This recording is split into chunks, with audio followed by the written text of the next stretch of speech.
So since Jim Gray, G starts before N, we will have Jim Gray, 2 minutes opening statement. Eric, thanks. It's now where do we look at the camera? The camera's right there. All right, okay. All right, Wes is not at the camera. Yeah, Wes, you just stand there. All right. Thanks, buddy. Well, listen, thank you all for having this tonight. It's mission critical. This conversation is mission critical. There's nothing more important today than creating jobs. It's not acceptable to have an 8.3% unemployment. For too long, Lexington has been complacent about creating jobs. That's been my life's work, creating jobs both in a family business and for the customers that we work for. I think we have to examine everything we're doing. That's why more than a year ago, I called for, as chairman of the council's Economic Development Committee, re-examining Lexington's plans, Lexington's strategic plans for economic development. It's not acceptable that our median household income is lower than the U.S. We've got to work on these things. Having a business background brings special skill sets, especially for this critical issue at this critical time. I've been through 4 recessions now in my career. This is the 4th. This is the toughest one. This is the deepest one. But in times of adversity, we have the chance to examine what we're doing, how we can improve. That's what's so important today, that we take this chance with all the energy and all the enthusiasm of this special place and the special people in Lexington to examine what we're doing, why we're doing it, how we're doing it, and how we're going to improve it. Thank you, Vice Mayor Gray. Mayor Newberry. Thanks. I want to say thanks to Eric and to everyone who's gathered here tonight for the chance to be here. This is a great opportunity. When I became mayor almost 4 years ago, we had a number of overwhelming problems at Urban County government. In fact, it's fair to say Urban County government was close to being a train wreck. We couldn't generate financial statements. The U.S. EPA had initiated a lawsuit against us because we weren't complying with our Clean Water Act obligations. And now look where we've come. In the course of the last month, Urban County government has hosted the world in a world-class way at a world-class event. And I am so incredibly proud of the progress we have made just in terms of the day-to-day functioning of Urban County government. But I'm also very proud of the progress we have made with our economic development efforts. Over the course of the last 3.5 years, we have generated in excess of 3,000 jobs by bringing together Urban County government resources, the resources of the private sector through Commerce Lexington, and the resources of the University of Kentucky and the Bluegrass Business Development Partnership. We'll talk more about that as the night goes on, but it's been remarkably successful, and it has been a major step forward. As a result of that, we have national recognition now coming to Lexington. Forbes saying that Lexington is one of the nation's 9 best places to have a career and run a business. Business Facilities magazine identifies Lexington as one of the 7 best places in the country. I can go on and cite other national recognitions, but we've made great progress. And there's still more work to do. We need to continue to work on our jobs.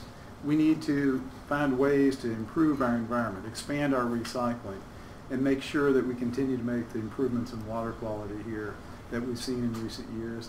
And we certainly need to continue to work on our traffic problems here in order to create the kind of quality of life that will enable us to attract great jobs to Lexington for many years to come.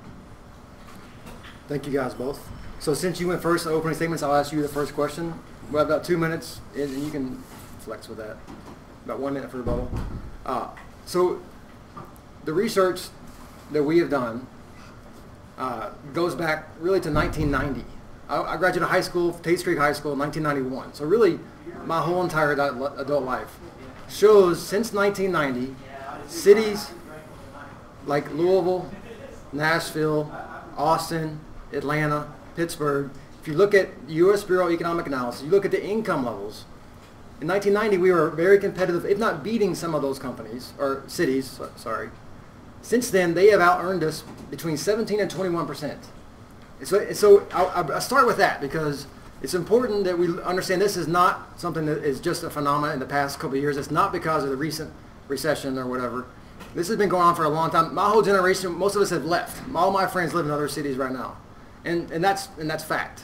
And so what I would start with is this is a generational thing, and LeXenomics exists because we need to reverse that trend to make Lexington, we're one of America's 10 most educated cities. I want us to compete with Austin, Texas, which is usually #1. So over a generation, the next 4, 8, 12, 20 years, what strategy or what overall plan do you want to implement? Well, part of it consists of doing some more of what we have been doing. In the last 3 years with the Bluegrass Business Development Partnership, we have marshaled the resources that we've had, and we've charted a course between the private sector, the university, and urban county government that has achieved national and international recognition. The Bluegrass Business Development Partnership has just this last week been recognized for a National Economic Development Award. About a little more ago, it received an International Economic Development Award. So we're on the right track, and we're beginning to see the results come as a result of some of these national recognitions. In 2008, we initiated something called Destination 2040, a comprehensive look at our community involving more than 3,000 people from all across Lexington. One of the 4 critical parts of that plan involved how we were going to grow our economy. It's available online at lexingtonky.gov. I hope you'll go take a look at it. But that sort of focus for our economic development efforts, coupled with the public support that's reflected in Destination 2040, coupled with the concerted effort of our critical economic development professionals in the community, put us on the right track to see changes along the lines that you alluded to. And I just recently saw an interesting statistic. You know, we hear a lot about the brain drain, and that has been a well-documented fact. We've had a number of people leaving Lexington to go to other cities. The last 3 years, Lexington has seen net positive domestic migration. People are beginning to see Lexington as a wonderful place to live, work, and raise a family. And if we continue to make these same kinds of improvements in the future that we made the last 3 years, we're going to continue to see even more of that. I'm excited about the future. Vice Mayor Gray? Thanks, Eric. I'm very proud to have been the first member of our company and our family to move to Lexington almost 28 years ago. Opened an office half the size of this one, Randall. And over the last 28 years, we built a company that is recognized nationally for its quality systems, for its performance. Performance in meeting budgets, performance in quality expectations. We've built projects in 38 states, and we've created jobs for 22,000 people just in the 74 projects out of more than 800 that we helped the client select the site. Now, why is that important? Because those skill sets allow a mayor to understand what it is that makes a city attractive. We've got to do more than just create high-tech jobs. There are many people in this community that need the jobs of working class people, and that's what a mayor has to work on as well. So, following up on what both of you guys said, I'll never forget this. July 2nd, 2008, over 2 years ago, it was the day before council went on break for summer break. There was an economic development task force meeting. And I went to that meeting, and that was really when that council, that task force was just getting started. I remember 10 or 12 council members were there.